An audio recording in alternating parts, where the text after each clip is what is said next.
Hey everybody, it's Eliza Lentzki.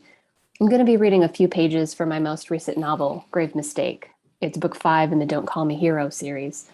And I want to send a big thank you to the folks at the Rainbow Literary Society for hosting this indie weekend, and to you all for your support for independent authors like myself. To provide some context, Cassidy and Julia have just returned to Julia's home after attending her father's wake. Julia's extended family is staying at her home, and she definitely doesn't want to deal with them, so Cassidy is there to help. The door to the master bedroom was closed. I juggled the open wine bottle and glasses and successfully opened the door without dropping or spilling anything. Julia wasn't in the bedroom, but the clothes she'd worn to the wake were sprawled across the mattress like a disintegrated person. I knocked quietly on the closed bathroom door. Unless that's Cassidy, I heard Julia's voice. I'm not interested. I tried the door handle, and finding it unlocked, I entered. The master bathroom in Julia's condo was more upscale and updated, but there was a historic vintage charm to the checkerboard tile floor, porcelain clawfoot tub, and freestanding pedestal of her bedroom's ensuite bathroom. Julia was already in the bathtub. Her eyes were closed and her head was tilted back. She'd rolled up a hand towel as a makeshift pillow between her head and the end of the bathtub. Bath oils had produced a translucent sheen across the top of the elevated water level, obscuring her body from view. Reggie is ordering pizza for everyone, I announced, and I told him where all the games and DVDs are. Thank you for taking care of that, darling, she thanked me. She ran a damp hand through her hair. I didn't realize until I got into the tub how much I didn't want to see them tonight. It's no problem, I brushed off. Operation Distract the Desjardins was a success. I'm actually the last of the Desjardins, Julia remarked. I thought on her statement and realized she was right. William Desjardins was the only male among his sibling group. Unless one of his sisters had decided to keep her maiden name when she married, he would have been the only Desjardins from that generation to carry on the family name. Traditionally, Jonathan would have been the next to bear the family name into the next generation, but Julia was the only one left. Can I pretty woman you? I blurted out. Julia's eyes knit together. Rescue me from a life of prostitution? Teach me which fork to use at dinner? Refuse to send me a cocktail dress? No, I huffed.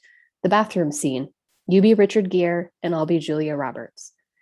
I'm going to pretend you didn't just ask me to be a man.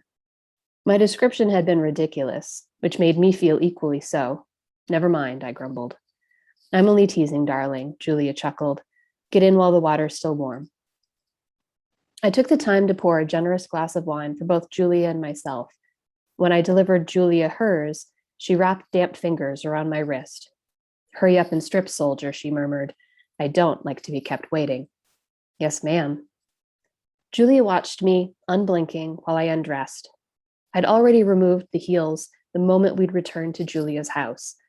The bottoms of my feet felt sweaty, although it could have been condensation from the cool tile floor and the thick, humid air. I started with my shirt, a black, simple, button-up blouse. I didn't have an expansive wardrobe, but I'd been going to so many funerals and wakes as of lately that a portion of my closet was starting to fill up with the somber colors of grief. I unfastened the top buttons and worked my way down, slowly releasing each button to reveal another inch of my pale skin. I untucked the shirt entirely so it hung open in the front. The top button of my dress pants came next, and then the zipper. I looked up at the sound of displaced water as Julia shifted in the bathtub. She seemed to lean forward in anticipation of what was coming next. It wasn't exactly a striptease, but I took my time with each button, zipper, and clasp. I shrugged out of my dress shirt and hung it on a hook intended for a towel.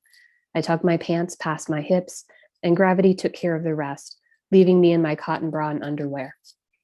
I didn't have sexy lingerie, nothing compared to what Julia wore on the regular, but she'd never complained or teased me about my functional undergarments. I suspected she was more interested in the body parts they covered and only saw them as a nuisance to be removed. I unfastened my bra, and it, along with my underwear, soon joined my pants on the floor.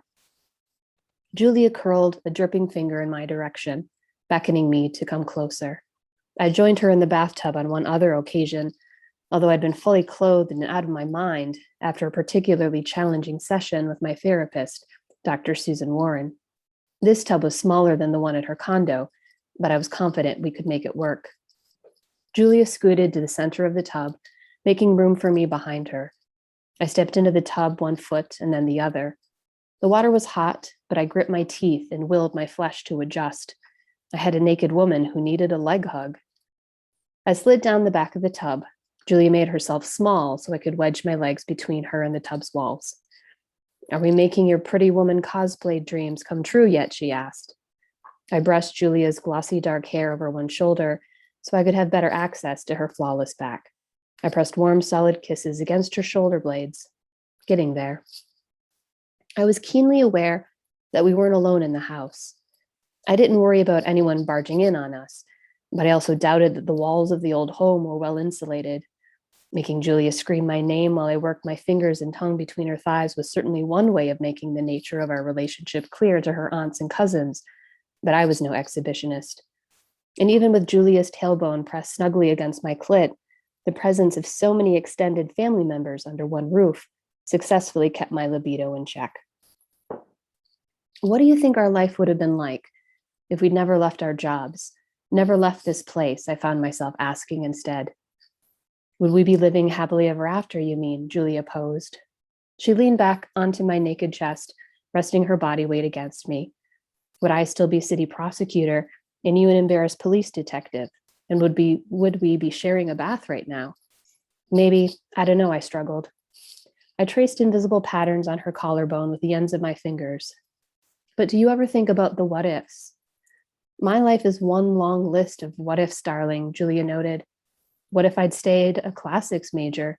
What if I'd never gone to law school? What if Jonathan had never enlisted and was still alive today? Would I have ever left this place? She dropped her voice to no more than a whisper. Would I have ever found love?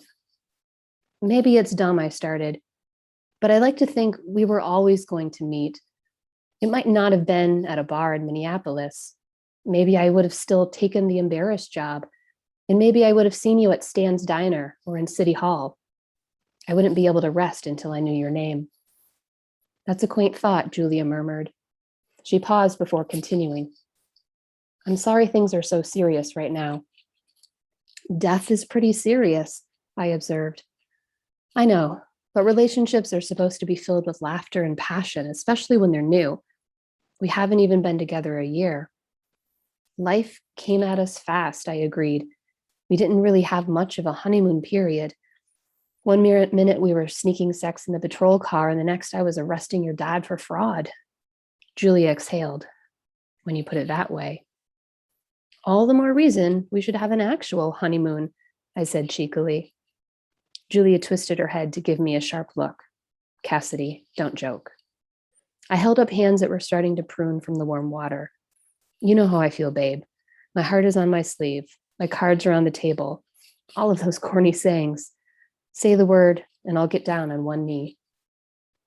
My unapologetic honesty seemed to fluster her.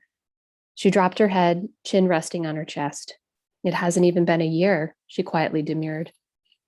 I toyed with damp tendrils that had secured themselves to the back of her neck. I wasn't quite sure how I'd managed to navigate our conversation in this direction. We've never been conventional, I said carefully. Why start now? Julia lifted her head and ran damp hands through her hair. This isn't a serious conversation, she dismissed. I don't have the bandwidth for this right now. That's okay. I wrapped my legs around her a little tighter. Don't worry about it. I'm persistent. I'm not going anywhere. So that's it. I hope you enjoy the other readings and activities this weekend, and thanks again for supporting indie authors. We literally couldn't do it without you.